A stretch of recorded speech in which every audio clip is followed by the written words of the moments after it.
Hey everyone, I never thought I'd end up sharing something so personal here, but I'm feeling completely lost and could use some advice, or maybe just a place to vent. My name's David and I've been married to my wife, Emily, for 6 years. For the most part, I thought we had a pretty solid relationship. Sure, things have been a little tense lately, but I figured it was just normal stress from work and life. Turns out I was wrong. It all started at what was supposed to be one of the happiest nights of my life, my promotion party. I work in sales, and after years of grinding it out, I'd finally landed a big promotion. Emily insisted on throwing a party at our house, inviting all our friends, family, and even some co-workers. I was thrilled. It felt like a moment to celebrate how far we'd come together. Things were going great until the toast. Right as everyone was raising their glasses, Emily stood up.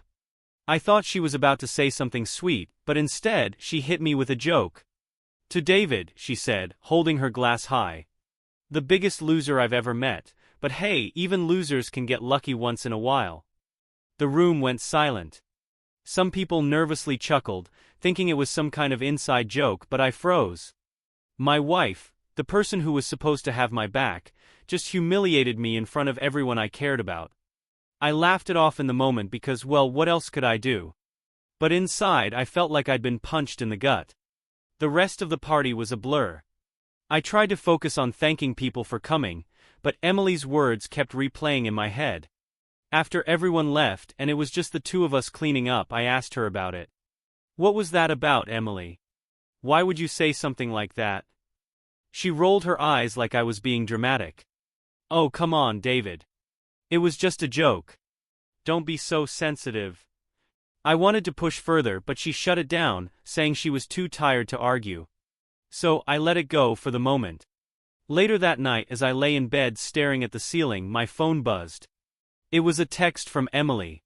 At first, I thought maybe it was an apology, but when I opened it, my stomach dropped. The message wasn't meant for me.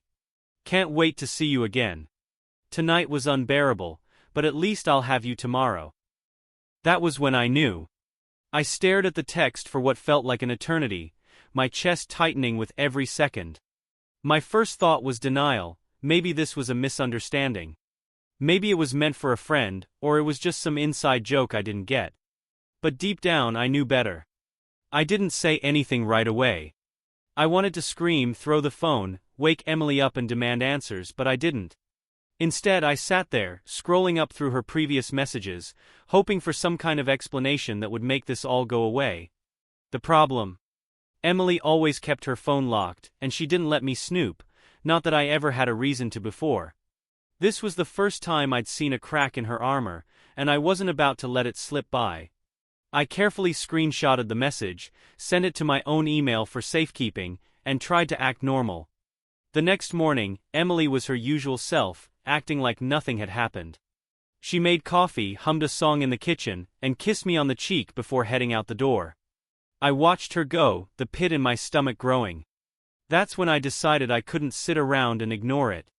I started paying closer attention to everything: her behavior, her phone habits, and even her social media. It wasn't hard to notice the changes once I started looking. Emily had been spending more time out of the house, claiming she was meeting friends or working late. She'd been oddly protective of her phone, carrying it with her even to the bathroom, which wasn't something she used to do. And then there were the little lies. One day she came home late and said she'd been at the gym, but when I went to grab the laundry, I noticed her workout clothes were still in the hamper, untouched. Another time she said she was grabbing drinks with a friend. I called the friend an hour later, casually mentioning I hoped they were having fun. The friend, bless her honesty, told me she hadn't seen Emily in weeks. Piece by piece, the puzzle started coming together and it wasn't looking good. A few days later, I decided to test my theory. Emily said she was heading out to run errands. I waited about 15 minutes and then left the house, following at a safe distance. I kept telling myself I was being paranoid, that I was jumping to conclusions, but when she pulled into the parking lot of a local coffee shop and met up with a guy, my heart sank. From where I was parked, I couldn't make out much detail, but I saw enough. They hugged. She laughed at something he said, touching his arm in a way that made my blood boil. And then, just as I was about to get out of the car and confront them, they kissed. Not just a peck, a real kiss. I sat there in stunned silence, my hands gripping the steering wheel so tightly they hurt. A part of me wanted to march in there and make a scene, but something held me back. If I was going to confront Emily, I needed more than just a gut feeling and a single text message. I needed proof. So I drove away feeling a mix of anger, heartbreak, and a weird sense of numbness. This was just the beginning of the rabbit hole, and I wasn't sure how far it would go. After seeing Emily kiss that guy, I couldn't unsee it. Every time I closed my eyes, the image replayed like a bad dream. My mind raced with questions. Who was he? How long had this been going on? And, most painfully, why? I spent the next few days on autopilot. I went to work, came home, smiled when I had to, but inside I was unraveling. I didn't confront Emily right away. I wanted to, but something told me to wait. I needed more than just my word against hers. That's when I decided to dig deeper. I started small, checking our shared accounts. Emily and I had a joint bank account for most things, but we each kept a separate credit card for personal expenses. She never gave me a reason to question hers before, but now it was the first place I looked. It didn't take long to find something suspicious. There were charges I couldn't explain.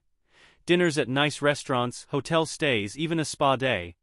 None of these were things Emily had ever mentioned to me. When I asked her casually about some of the charges, she brushed them off. Oh, that?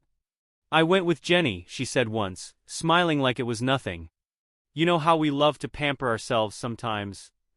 I played along, nodding, but I knew better. Jenny had moved out of state months ago. My next step was hiring a private investigator. It felt extreme, something out of a bad movie, but I didn't know what else to do. I needed someone who could track Emily without her noticing, someone who could get the answers I wasn't sure I could handle. The PI, a no-nonsense guy named Rick, was efficient. Within a week he had photos, timestamps, and a clear picture of what was happening. Emily wasn't just having an affair, she was practically living a double life. The guy's name was Marcus. According to Rick, they'd been meeting regularly for at least 3 months. Marcus wasn't some random fling either. He worked at a law firm across town, drove a fancy car, and apparently had no problem being involved with a married woman. Rick handed me a folder with everything. Photos of them holding hands, kissing, meeting at a hotel. As I flipped through the evidence, I felt a mix of emotions. Rage, heartbreak, humiliation. There it was in black and white, proof that my wife, the woman I thought I knew, was lying to my face every day. That night, I sat alone in our living room, staring at the folder on the coffee table. Emily was upstairs, probably scrolling through Instagram or texting Marcus. The thought made me sick. I wanted to confront her, to demand answers, but I wasn't ready yet. I needed a plan. If this was going to end, I was going to make sure it ended on my terms. After a sleepless night, I woke up with one goal. Emily wasn't going to win. If she was going to lie and betray me, she wasn't walking away without consequences. I spent the next couple of days acting like everything was normal. I smiled when she talked about work, laughed at her little stories, and even suggested we order takeout one night to spend time together. It felt like living in a theater production, putting on a show while my insides churned with anger. Meanwhile, I started preparing. The first thing I did was meet with a lawyer. I wanted to know exactly where I stood if things went south.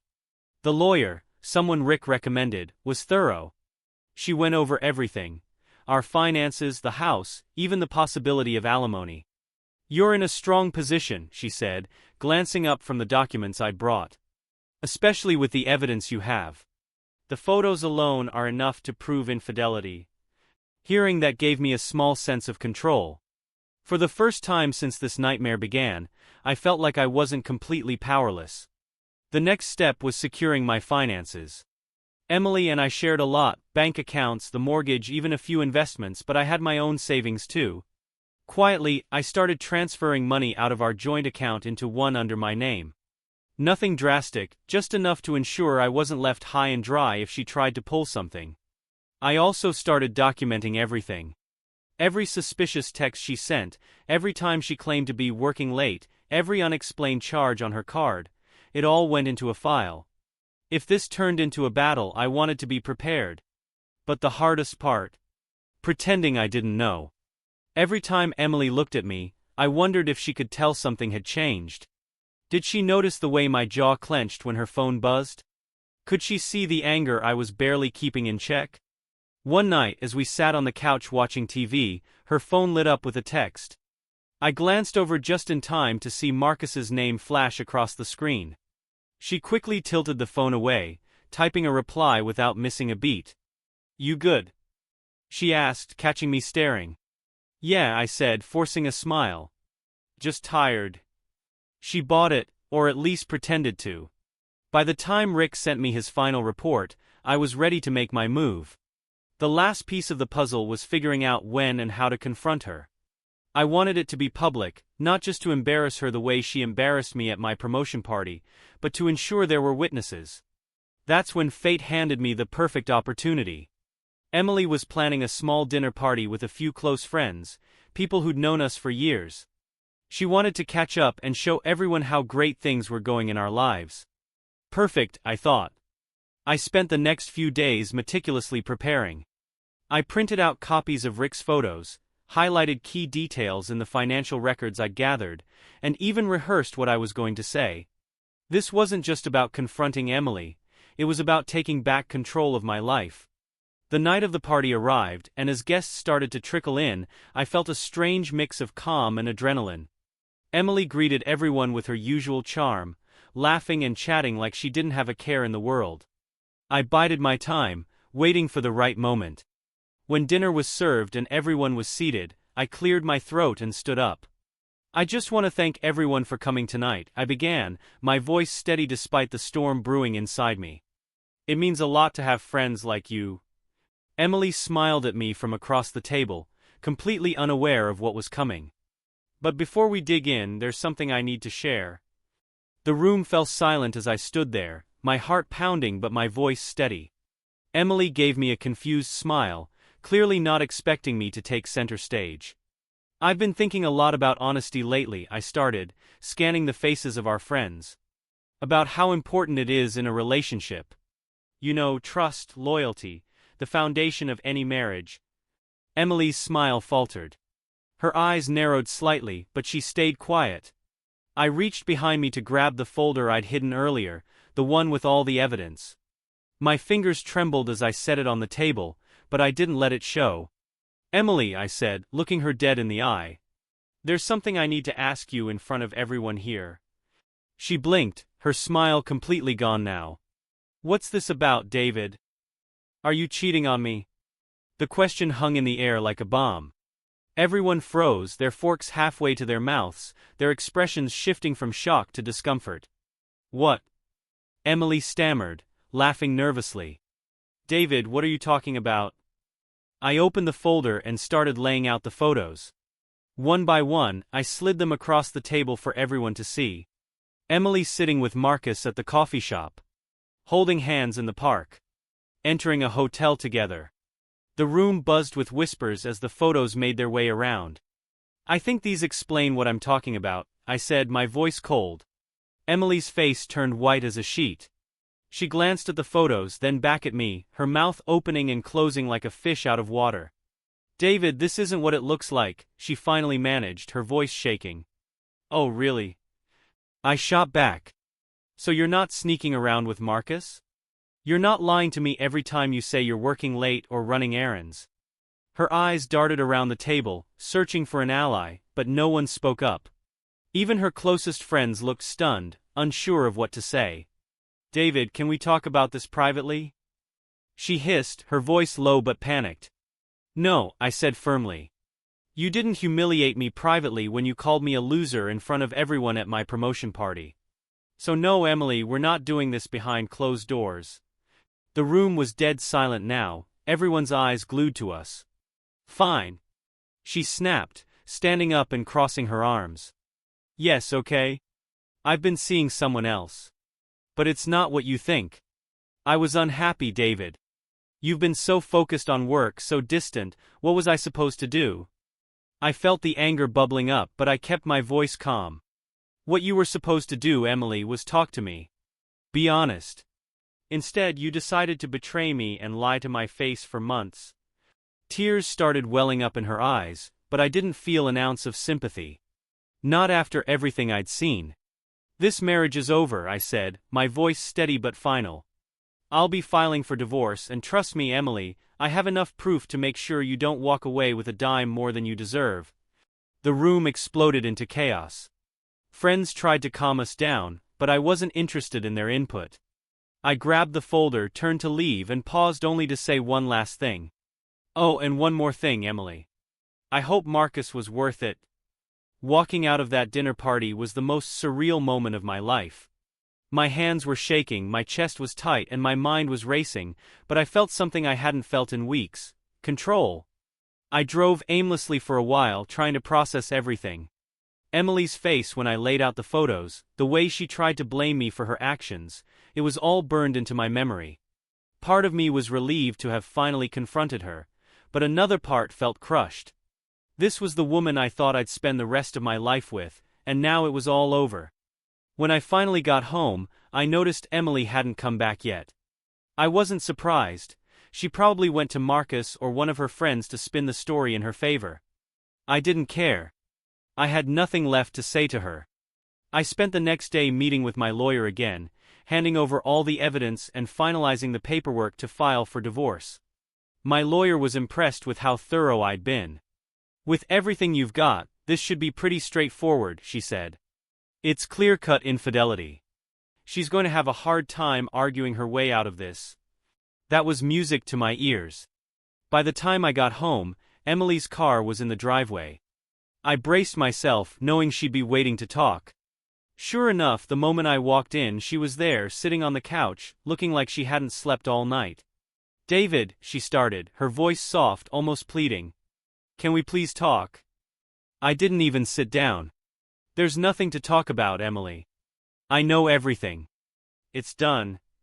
She stood up, tears streaming down her face. "I made a mistake, okay? I was confused. I didn't mean for it to go this far." I laughed bitterly. "Confused? You've been sneaking around with Marcus for months, Emily. That's not confusion, that's a choice." Her tears didn't faze me. "Do you even love him?" I asked, crossing my arms. She hesitated. "No. I don't. I don't love him, David. I never stopped loving you." I rolled my eyes. "You have a funny way of showing it." She reached for my hand, but I stepped back. "Please, David. Let's work on this. We can fix it." "No, we can't," I said firmly. "You destroyed the trust in our marriage. There's no coming back from this." Her face crumpled, and she sank back onto the couch, sobbing. I wanted to feel sorry for her, but I couldn't. This was her mess, and she had to deal with it. "I'll have my lawyer contact you," I said, heading upstairs to pack a bag. I couldn't stay in the same house as her, not after everything. As I packed, my phone buzzed with texts from mutual friends who had been at the dinner party. Some were shocked, some were apologizing for not noticing the signs, and a few admitted they'd seen Emily acting suspiciously but didn't know how to tell me. One message caught my attention. "Hey man. Just thought you should know, Marcus is married too." That stopped me in my tracks. Marcus was married? I quickly replied, asking for more details. Turns out Marcus had a wife and 2 kids. The friend who messaged me said he wasn't 100% sure, but he thought Marcus's wife might not know about the affair yet. For a moment, I debated whether to tell her. Would it be the right thing to do? Or would it just make everything messier? In the end, I decided she deserved to know. I found her name online and sent her a message, keeping it short and to the point.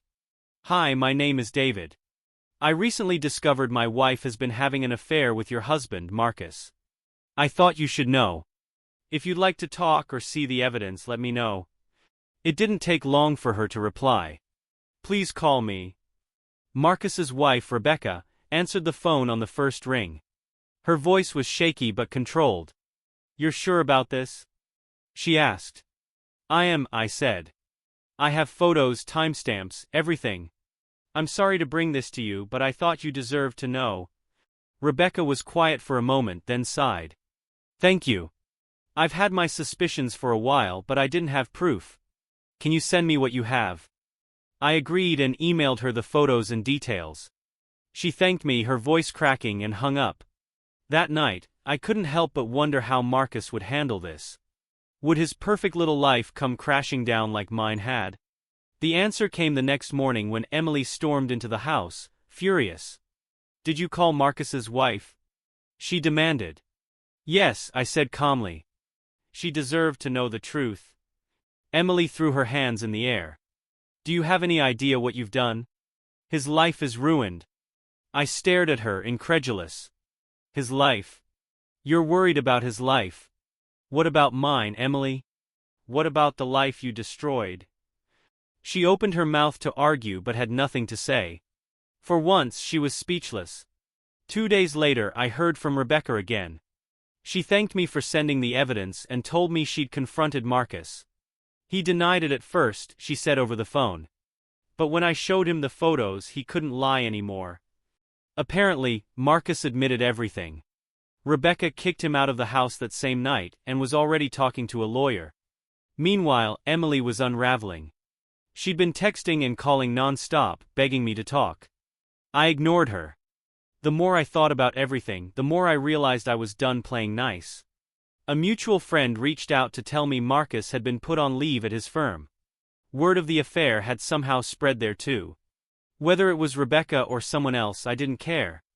Watching Marcus's perfect image crumble felt like justice. As for Emily, she was starting to realize that her safety net, me, was gone. Emily showed up at my office the next day. I didn't expect her, but there she was, standing in the lobby with tear-streaked makeup and a desperate look on her face. "David, please," she said, catching me on my way out. "Just hear me out. I know I screwed up, but we can fix this. I'll do whatever it takes." I shook my head, keeping my tone steady. "There's nothing to fix, Emily. You made your choice, and now you have to live with it." She grabbed my arm, her voice breaking. "I didn't mean for any of this to happen. I love you. I made a mistake, but that doesn't mean we have to throw everything away." I gently pulled my arm free. "It wasn't one mistake, Emily. It was months of lying, sneaking around, and disrespecting our marriage. We're done." She broke down right there in the parking lot, sobbing uncontrollably. I wanted to feel something, sympathy, regret, anything, but all I felt was relief as I walked away. After leaving Emily in the parking lot, I thought that might be the last I'd see of her in person for a while. I was wrong. That evening, she came home while I was packing up more of my things to stay at a friend's place. "David, wait," she said, standing in the doorway, looking smaller than I'd ever seen her. "I need to tell you everything. Please. You deserve the truth." I stopped, halfway through zipping up a bag. "The truth? Now you care about the truth?" She nodded, tears streaming down her face. "I know I don't deserve another chance, but I can't stand you thinking I didn't love you. Because I did. I still do." I sighed, sitting down on the edge of the bed. "Fine, Emily. Talk. But don't expect me to feel sorry for you." She hesitated, wringing her hands. "It wasn't supposed to go this far. At first, Marcus was just someone I talked to about work. You were so busy and I felt invisible. He listened to me and I didn't think it meant anything. But then it started to feel good, you know? Like someone cared about me in a way I hadn't felt in a long time." I clenched my jaw, the anger bubbling up again. "And instead of talking to me, your husband, you turned to him?" She flinched but kept going. "I didn't think it was a big deal at first. But then he started texting me more, asking to meet up. And she paused, her voice breaking. "I didn't know how to say no without ruining it." "Ruining it?" I repeated, my voice rising. "You didn't want to ruin it? What about our marriage, Emily? Did that not matter to you?" She dropped her face into her hands, sobbing. "It did. I swear it did. I never stopped loving you, David. I don't know. I was selfish and stupid and I let it spiral out of control." I stared at her, waiting for her to say something that would explain it all, something that would make sense of the mess she'd created. But all she gave me were excuses. "So, what about Marcus?" I asked coldly. "Was it love? Or just some fling?" She shook her head violently. It wasn't love. I never loved him. He was convenient, I guess. Someone who made me feel wanted when I felt like we were drifting apart. I laughed bitterly. Drifting apart? Emily, I was working my tail off for us. To give us a better life. And while I was doing that, you were sneaking around behind my back. She looked up at me, her eyes red and swollen. I know I don't deserve your forgiveness. But I'm begging you, David. Don't let this be how it ends. I'll go to counseling. I'll do anything. I stood up, grabbing my bag. It's already over, Emily. You ended it the moment you decided I wasn't enough for you. And I'll never trust you again. Her sobs followed me as I walked out the door, but I didn't look back. For the first time in weeks, I felt a strange sense of clarity. The next day, I filed the divorce papers. Filing the divorce papers felt like a weight off my shoulders, but I knew it wasn't the end of the story. Emily wasn't the type to let go quietly, and sure enough, her next move came sooner than I expected. 2 days after I filed, I got a call from her. I debated ignoring it, but curiosity got the better of me. David, I need to see you, she said, her voice shaky but urgent. There's nothing left to say, Emily, I replied, keeping my tone flat. Please, it's important, she insisted. It's not about us, it's about Marcus. That caught my attention. What about him? She hesitated, then said, Can you meet me for coffee? It's better if we talk in person. Against my better judgment, I agreed. We met at a small cafe the next morning, and as soon as I saw her, I could tell she hadn't been sleeping. Her face was pale, her eyes red-rimmed, and she fidgeted nervously as I sat down. What's this about? I asked, cutting straight to the point. Emily leaned in, lowering her voice. Marcus has been harassing me. Ever since Rebecca kicked him out, he's been calling and texting non-stop. He showed up at my work yesterday. I raised an eyebrow, not entirely surprised. And why is this my problem? Her expression crumbled. Because I don't know what to do, David. He's threatening me. He said if I don't leave with him, he's going to tell people things that could ruin me. I crossed my arms, unimpressed. You mean things like how you had an affair? That's already out in the open, Emily. It's more than that, she whispered, her voice trembling. He says he has texts and photos of intimate stuff. If he releases them, I could lose my job. That gave me pause. As much as I resented Emily, I didn't want her life completely destroyed. I leaned back in my chair, considering her words. So, what do you want from me? I asked. I don't know, she admitted, her voice barely above a whisper. Advice? Help. I'm scared, David. He's not the person I thought he was. I sighed, torn between my anger at her and the fact that I didn't want to see her fall deeper into this mess. First of all, stop talking to him completely. Block his number, delete his messages, and if he shows up again, call the police. Emily nodded, clutching her coffee cup like it was a lifeline. Okay. And will you come with me? If he shows up again. I stared at her, caught off guard. Why would I do that? Because I don't have anyone else, she said, her voice breaking. I know I messed up, David, but I don't know who else to turn to. I hesitated, the old part of me that cared about her battling with the part that wanted nothing to do with her anymore. Finally, I stood up. I'll think about it, I said. But don't count on me to fix this for you, Emily. You made this mess, and it's yours to clean up. Her eyes filled with tears, but I didn't stick around to hear her response. As I walked out, I couldn't shake the feeling that this wasn't the last I'd hear about Marcus. I thought Emily might take my advice and cut all ties with Marcus, but things rarely go that smoothly. A week after our coffee meeting, she called me again, this time in full panic mode. David, he's outside my house, she whispered, her voice trembling. He's banging on the door and yelling. I don't know what to do. I felt a surge of irritation and concern. Have you called the police? No, not yet, she said, her words coming out in a rush. What if it just makes things worse? Emily, you need to call them now, I said firmly. He's not going to stop unless you show him there are consequences. She hesitated, then let out a shaky breath. Can you come over? Please. I'm scared, David. I didn't want to go. I didn't want to get involved any more than I already had. But the fear in her voice made it hard to ignore. Against my better judgment, I grabbed my keys and drove over. When I got to her house, Marcus was still there, pacing on the front porch and shouting. He looked disheveled, his tie loose and his hair a mess like he'd been drinking.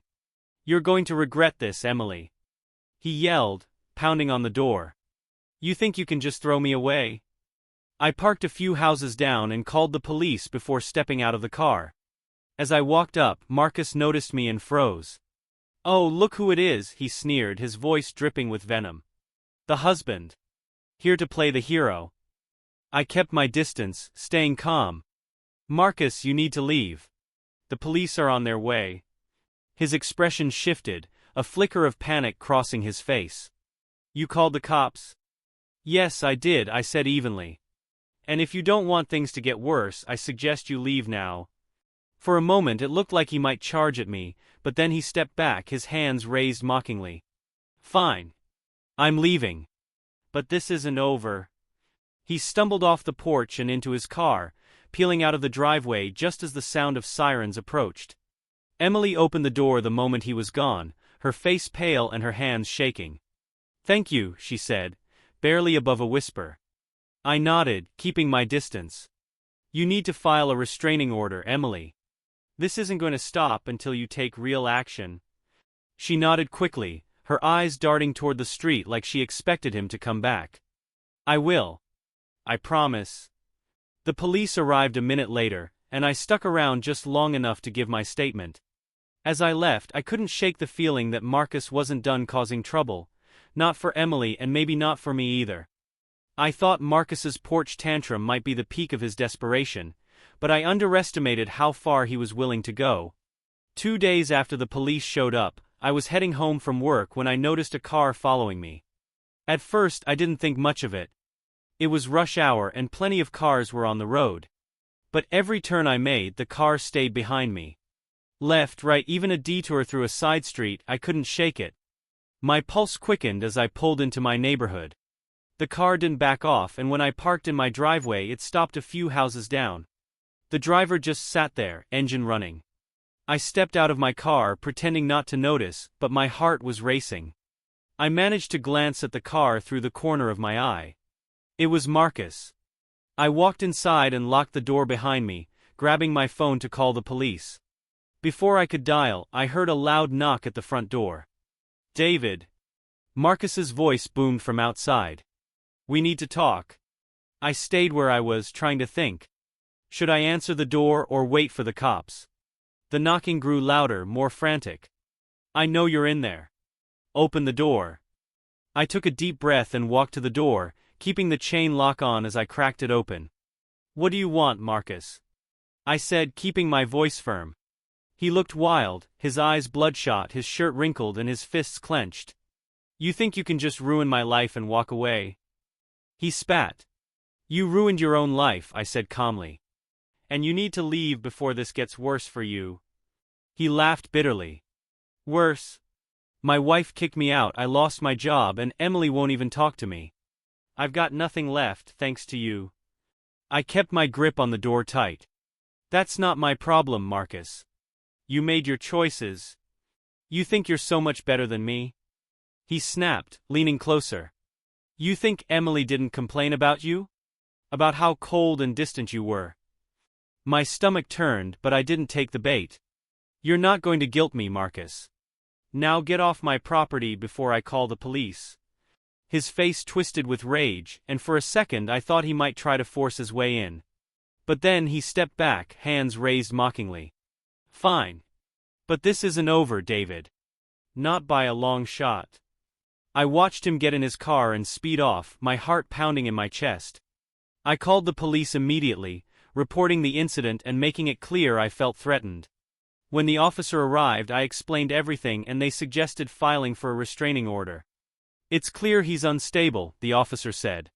"Take precautions." I nodded, but as the officer left, I couldn't shake the uneasy feeling in my gut. Marcus was spiraling, and I had no idea what he might do next. After Marcus's unhinged visit, I started taking precautions. I installed cameras around my house and kept my phone nearby at all times, ready to call the police if necessary. Emily followed my advice and filed for a restraining order, but I couldn't shake the feeling that Marcus wasn't finished. I didn't have to wait long to be proven right. It was a quiet Friday night when it happened. I was sitting on the couch, half watching a show, when I heard a loud bang outside. I jumped up, my heart racing, and checked the cameras on my phone. There he was, Marcus, standing on my front lawn, holding a baseball bat. "Come out, David," he shouted, his voice slurring. He was drunk, swaying slightly as he swung the bat against a tree in my yard. "You want to ruin my life? Let's settle this like men." I grabbed my phone and called 911 immediately, my hands shaking. "There's a man on my property with a bat," I told the dispatcher. "He's threatening me. Please send someone now." While I waited for the police, Marcus continued yelling, his words slurring together. He shouted about Emily, about his wife, about how everything was my fault. I stayed inside, watching from the window as he smashed the mailbox with the bat, then took a swing at my porch railing. When the police arrived, Marcus didn't even try to run. He dropped the bat and held up his hands, laughing like it was all a big joke. "About time," he called out as the officers approached. "I've been waiting for you." They cuffed him and took him away, and I finally felt like I could breathe again. But the damage was done, both to my property and to my sense of safety.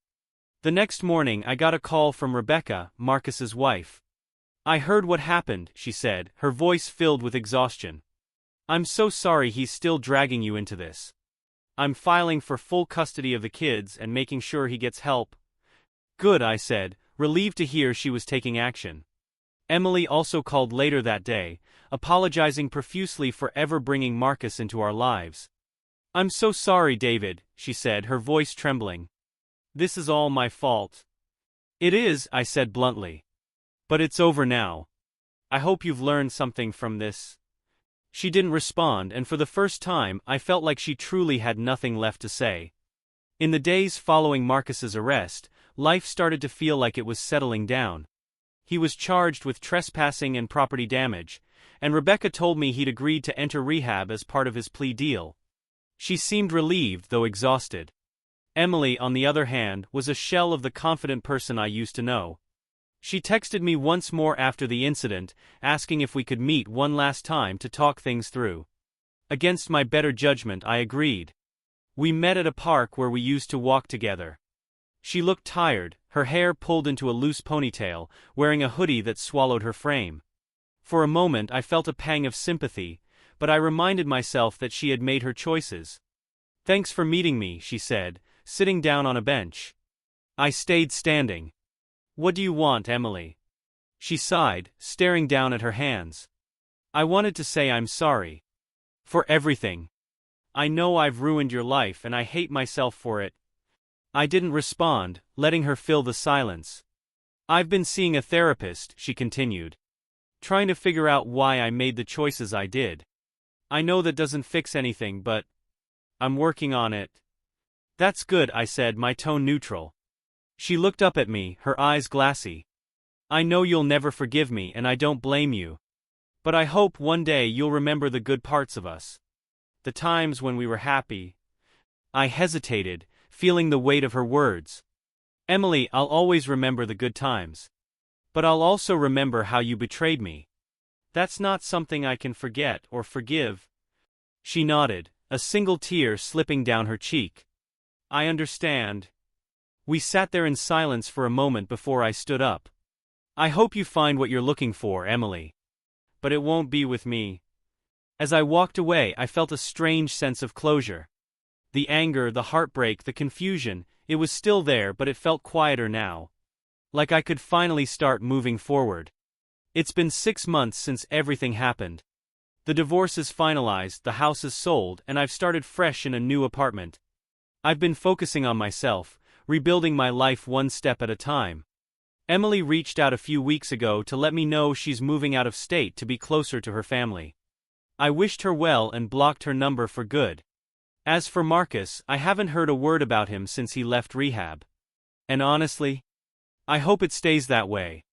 This chapter of my life is over, and while it wasn't the ending I expected, I'm ready to write the next one.